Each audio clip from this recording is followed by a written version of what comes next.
ఇది వైష్ణవి అగ్రిటెక్ వాళ్ళది lucky 44 Teja. Variety బాగుంది. తవల శాతం కూడా చాలా తక్కువ. కాయ కూడా బాగా జంపుగా బాగుందండి. ఇప్పుడున్న వాతావరణ పరిస్థితులు తట్టుకొని మంచి దిగుబడి ఇచ్చే వెరైటీ వైష్ణవి అగ్రిటెక్ వాళ్ళది లక్కీ 44. ప్రతి ఒక్క రైతు కూడా ఈ వెరైటీ వేసుకొని సంతోషంగా ఉండగలరని ఆశిస్తున్నాం. మీ పేరు సార్? శివరామకృష్ణ. శివరామకృష్ణ. ఏం చేస్తుంటారు మీరు? గురజాల శ్రీ మంజునాథ్ సీడ్స్. శ్రీ మంజునాథ్ సీడ్స్ గురజాల. రైతులు అందరూ చూస్తున్నారు కదా, వెరైటీని గమనించండి.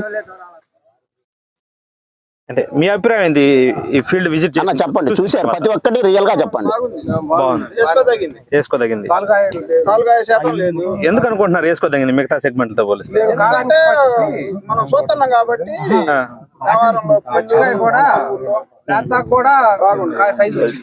పచ్చికాయ ఇప్పుడు కూడా చివరి వరకు కూడా సైజ్ ఉంది.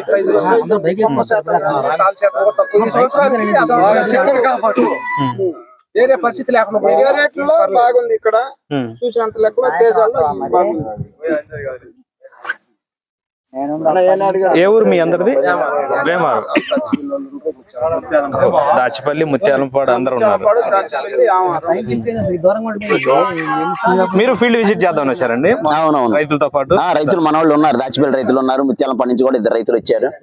మనం కూడా ఫీల్డ్ చూసేద్దామని వచ్చాం. బాగుందండి, స్ట్రక్చర్ బాగుంది, తాలు శాతం లేదు. అంటే తెలియదు కొంతమందికి. స్ట్రక్చర్ అంటే లాటు ఇది టెక్చర్ బాగుందండి. ఇది తంతెలు తీగ వెళ్తే ఏమవుతుందంటే తాలు శాతం ఎక్కువ అవుతుంది. తీగ అయితే కొయ్యటానికి ఈజీ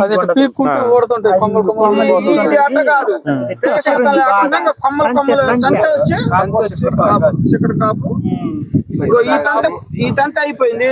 మళ్ళీ ఈ తంత మళ్ళీ రామకృష్ణ గారికి ఆడాలా కింద తంతి అయిపోయింది, పైన తంతి మళ్ళీ అదొక తంత. కాపు ఎన్ని కింటాలు అయితే? ఒక 20-25 దాకా అయిందండి. హెచ్చులు చెప్పకూడదు, ఉన్నదే చెప్పుకోవాలా, ఉన్నదే చెప్పుకుంటే సార్. ఒకవేళ ఎవరన్నా 30-40 అంటే అది మనం ఇంకా ఏదన్నా వాడు అదృష్టం బాగుంది, ఇంకో తడి పెట్టి బాగుంటే 5 రూపాయలు. వాటర్ సౌకర్యం అంటే లేదంటే నీళ్ళుండి కదా గట్టి పంట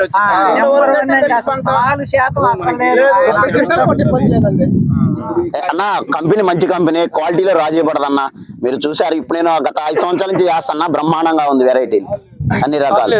అది సరే.